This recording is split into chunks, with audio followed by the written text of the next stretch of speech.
के पीछे wine shop की दुकान है, शराब की दुकान, शराब का ठेका। आप जानते हैं हमेशा ये बोला जाता है कि शराब पीना सेहत के लिए हानिकारक है, लेकिन दुर्भाग्य से हर ठेका सरकारी है। लेकिन फ़िलहाल मैं ठेके पे या इस शराब के दुकान के ऊपर मुद्दा करने नहीं आया हूँ। मेरा मुद्दा है उत्तर प्रदेश में लगातार जहरीली शराब से हुई मौतों के ऊपर, और ये सिलसिला थम नहीं रहा है, ये सिलसिला नहीं थम रहा है। मैं आप लोगों को बताना चाहूँगा, कल अलीगढ़ में 56 लोगों की मृत्यु हो चुकी है जहरीली शराब पीने से। 56 लोग।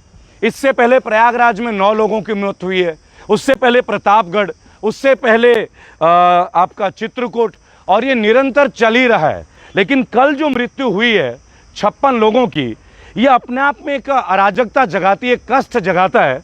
और अलीगढ़ के डीएम साहब चंद्रभूषण जी कल रात तक ये मानने को तैयार नहीं थे। वो आंकड़ों को शायद थोड़ा छुपा रहे थे या उनके पास आंकड़े नहीं रहे होंगे, ये दोनों ही चीज़ हो सकती है। वो 25 मौतों का जिक्र कर रहे थे, जबकि सैटेलाइट तमाम चैनलों पे, रिपब्लिक टीवी वगैरह में जब हम रात को समाचार देख रहे थे तब 44 लोगों की मृत्यु सैटेलाइट टीवी में ही दिखाया जा चुका था, जो कि अब 56 लोगों को पुष्टि करती है। और 18 लोग जो हैं वो अभी गंभीर अवस्था में अस्पतालों में हैं, अपने चिकित्सा के लिए। अपने कोई प्रॉब्लम आ रही है तो मैं चाहूँगा आप लोगों को बताना। जी, मैं बताना चाहूँगा, ये जो 18 लोग हैं, ये 18 लोग अभी बहुत गंभीर स्थिति में। 56 लोगों की मृत्यु। आप लोगों ने देखा होगा फरवरी 2021 में कासगंज के धीमर गांव में, नंगला धीमर गांव में मोनू धीमर, आप जानते हैं इस नाम को अच्छे से, मोती धीमर, आप जानते हैं मोती धीमर, ये शराब माफिया थे। जब पुलिस के लोग इनके ऊपर छापे मारने गए थे अवैध और नकली शराब केस में, तो इन्होंने एक सिपाही को पीट पीट के मार दिया था। अपराधियों का मनोबल देखिए, हमारे देश के वीर पुलिस के उस सिपाही को पीट पीट के मार डाला जो अपने पीछे एक परिवार छोड़ के गए। लेकिन ये सिलसिला नहीं रुका और उसके बाद इस मोती धीमर का इनकाउंटर होता है। लेकिन आखिरकार कितने और मोती धीमर? आइए अलीगढ़ की बात करते हैं, आइए उत्तर प्रदेश की बात करते हैं, जहां राम राज्य की बात कहा जाता है और जहां ये कहा जाता है कि योगी आदित्यनाथ जी की जो सरकार है वो क्राइम के अगेंस्ट जीरो टॉलरेंस में यकीन करती है। तो अगर ये जीरो टॉलरेंस है तो ये जीरो टॉलरेंस कहां है?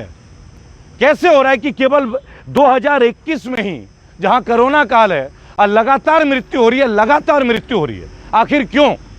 56 लोगों की मृत्यु का जिम्मेदार कौन है? आइए नाम बताते हैं आपको। कुछ आरोपियों के नाम आए हैं, जिनमें से एक का नाम है अनिल चौधरी। अनिल चौधरी, आपको बताना चाहूंगा अनिल चौधरी के बारे में। अनिल चौधरी के बारे में आपको बताना चाहूंगा कि राष्ट्रीय लोकदल से संबंध रखते हैं अनिल चौधरी जी, गिरफ्तार हो चुके हैं। और इसके साथ ऋषि शर्मा, अब ये ऋषि शर्मा जिनके ऊपर 50,000 का इनाम है और जो फरार है। और ये क्यों फरार है और कौन है ऋषि शर्मा? तो इनकी पत्नी पहले प्रमुख रह चुकी हैं बसपा से, और खुद ऋषि शर्मा जी भाजपा में शामिल हो चुके हैं और बीडीसी के दावेदार हैं। और अभी एक फोटो बहुत बड़ा वायरल हो रहा है, उत्तर प्रदेश के पूर्व मुख्यमंत्री कल्याण सिंह और उनके पोते संदीप सिंह, जो कि वर्तमान में मंत्री हैं उत्तर प्रदेश कैबिनेट में, उनके साथ ऋषि शर्मा का फोटो वायरल होना। तो आखिरकार प्रतापगढ़, चित्रकूट, मिर्जापुर, प्रयागराज, कासगंज, अलीगढ़, आगरा, बिजनौर, क्या हम जिलों की गिनती कर रहे हैं क्या? हम इंतजार कर रहे हैं इन तमाम मौतों का, जिस देश में किसान आंदोलन के प्रति इतनी सख्ती बरती जा रही है। क्या उस देश में शराब माफियों के ऊपर कोई नकेल नहीं है क्या? आप एक बात सोचिएगा, आज इबादत के तमाम जगह बंद है, मंदिर के कपाट बंद, मस्जिद के दरवाजे बंद, लेकिन शराब के ठेके खुले हैं। आप विद्यालय के दरवाजे बंद, स्कूल और कॉलेज बंद, नॉर्मल दुकानें बंद, छोटे छोटे कन्फेक्शनरी के दुकानें बंद, ब्यूटी पार्लर की दुकानें बंद, बार्बर की दुकानें बंद, हज्जाम की दुकानें बंद, लेकिन शराब के ठेके खुले हैं। तो ये जो शराब के ठेके हैं, इनमें अमृत बटता है क्या? मुझे किसी अंधभक्त ने बोला था कि सैनिटाइजर में भी अल्कोहल है, तो क्या उसको ढूंढने के लिए लोग यहाँ आते हैं? क्या माननीय सरकार बोलूंगा मैं, इतने सारे चीज़ों को जब आप बंद करते हो तो सोशल डिस्टेंसिंग का चैप्टर केवल शराब के ठेकों के लिए खुला रह जाता है क्या? दवाई की दुकान खुलेगी, जरूरी है, हमारी आवश्यकता है। परचून की दुकान खुलेगी एक लिमिटेड टाइम के साथ, हमारी आवश्यकताएं हैं, जरूरतें हैं। लेकिन अगर शराब एक उद्योग है तो कारखाने भी एक उद्योग होंगे, जिम भी एक उद्योग होगा, पार्लर भी एक उद्योग होगा, छोटे छोटे रेहड़ी पट्टी में जो लोग काम करते हैं खाने के लिए, समोसा की रेहड़ी पट्टी, ये भी एक उद्योग होगा। तो उनके लिए सरकार की क्या निगरानी है, क्या जवाबदेही है? क्योंकि अलीगढ़ में कल 56 लोगों की मृत्यु होती है, 56 लोगों की। अभी भी ऋषि शर्मा फरार हैं।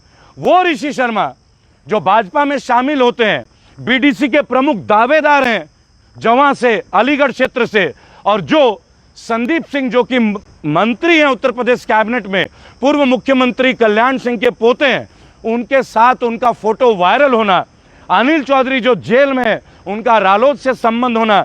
एक बात ये समझ में नहीं आती कि क्या हमारे देश के प्रशासनिक विभागों को आज तक ये पता ही नहीं चल रहा है, जब लॉकडाउन में तमाम चीजें बंद हैं तो ये नकली शराब के जो कारखाने हैं, ये जहरीली शराब के जो कारखाने हैं, उनका इनको ठिकाना नहीं मिलता क्या?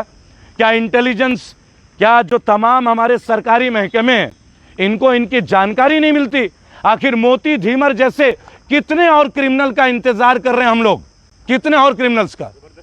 आपको यह बात समझना होगा कि मोती धीमर ने एक पुलिस के कांस्टेबल को जब जहरीली शराब के छापे में जाते हैं, उन्हें पीट पीट के मार देते हैं, वो पीट पीट के, और उसके 5 से 1 हफ्ता बाद उस मोती धीमर का इनकाउंटर होता है।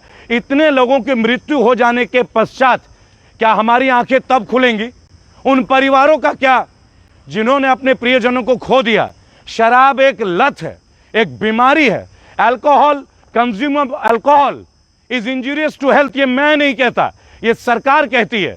तो अगर शराब पीना शरीर के लिए नुकसानदायक है, सेहत के लिए नुकसानदायक है, तो हर शराब का ठेका सरकारी क्यों है?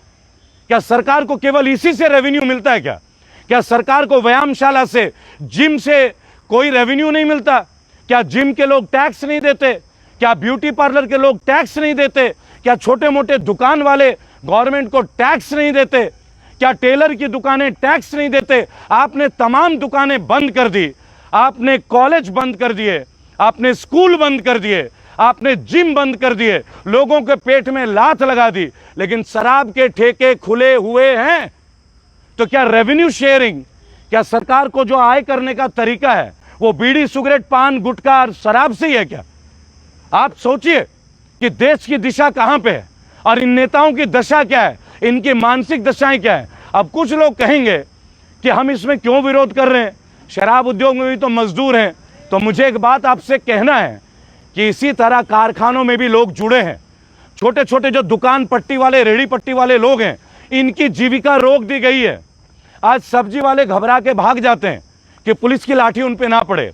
मैं पुलिस का समर्थन देता हूं, पुलिस को अपना साथ देता हूं। मेरी कई वीडियोस पुलिस को प्रोत्साहन देने वाली है हमेशा, क्योंकि वो हमारे लिए दिन रात कार्य करते हैं।